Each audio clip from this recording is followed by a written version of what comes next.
logo badge gamit ang Star Tool sa Adobe Illustrator. Let's go! So today gagawa tayo ng logo para sa isang US Recovery Bureau. So ito yung logo na gustong ipagaya ng client. Pero hindi naman natin kailangan sundin yan ng 100%. So gagawin na lang natin is similar. So gagamitin natin tool for today is ang Star Tool para magawa itong shape na yan at saka yung mga para mga rays. So kuha na tayo ngayon ng Star Tool. Punta ka dito sa tools, tapos star. Lagay natin sa gitna para matansya natin ngayon kung ilang mga rays yung kailangan or yung mga tusok-tusok. So click and drag. And drag mo lang yung mouse mo. Tapos hold mo yung shift para maging pantay siya. Para hindi bali-bali kung ganyan. Tapos pagka okay na, pag medyo kasize na siya, release mo na. So ngayon, kailangan natin ng mas maraming rays kasi nga ginagaya natin to, di ba? So dadagdagan mo ngayon yan dito. Kailangan mo siyang i-drag pababa. Ayan. Tapos kuha tayo ng mga 12 points. So ngayon, ang problema naman, masyadong matatangkad yung mga tusok-tusok natin. So pwede mo ngayon niyang i-adjust gamit itong bilog na to. Click mo lang, tapos makikita mo merong parang lalabas na broken lines. Tapos click and drag mo ulit para lumiit siya ngayon. Bahala ka na kung gaano ka pandak mo gusto yung mga rays niya. So obviously, lumiit yung ating shape. Kailangan natin siyang lakihan ulit. Nakuha na natin yung pinaka shape niya or yung mga rays. Kailangan naman natin ngayon gawin ay gawin siyang rounded. Kasi ito pag ganun yan eh. Para magawa mo yun, hanapin mo lang itong corner widget tool nandito sa baba. Ayan.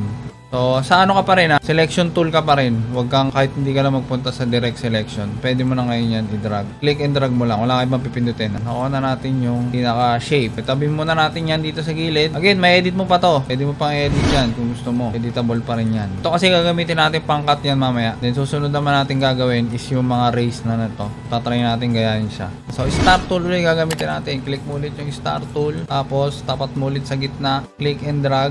Kailangan natin dito matatangkad naman or mahaba naman yung mga rays niya. Pindutin mo lang yung arrow up para madagdagan yung rays mo. Basta wag mo lang i-release yung left click mo. So, depende na sa'yo kung gaano karaming tusok yung gusto mo ilagay dito. Ngayon, kailangan nating habaan pa yung tusok dahil kailangan mong ilagpas dito yan dahil ikiliping mas natin siya mamaya. And yung tusok, guys, pwede mong i-adjust by holding control sa iyong keyboard while holding the left click mouse button. So, tignan na natin kung ano magiging itsura niya pagka nilagay natin dito sa ating shape. So, lagyan lang natin to ng outline para makita natin kung ano yung magiging itsura niya. Then, ito, kunin mo. Tapos, gawin mo siyang color gray, light gray. Then, kailangan natin siyang i-center dito para makita lang natin kung ano yung itsura. Tapos, lagyan na rin natin ng stroke para medyo kumapal siya. Then, select mo parehas para mag-align siya. I-align natin siya sa center. And then, ito. Horizontal align center, tapos vertical align center.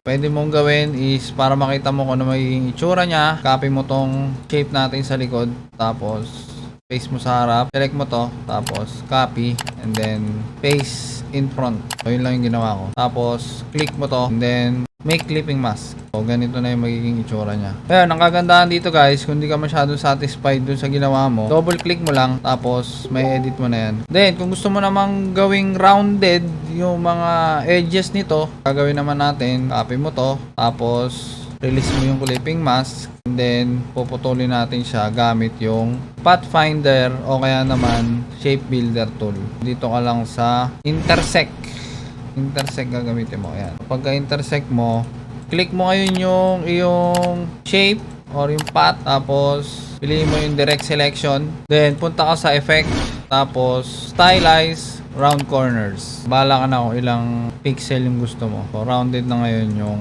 ating mga tusok-tusok. Alright, so yun lang naman para sa video na yan, no? Sana may natutunan kayo. Thank you for watching at follow for more graphic design tips. So again, promote ko lang ulit ang aking libro na Monkey See Book Box Collection. So check it out nyo na lang yan.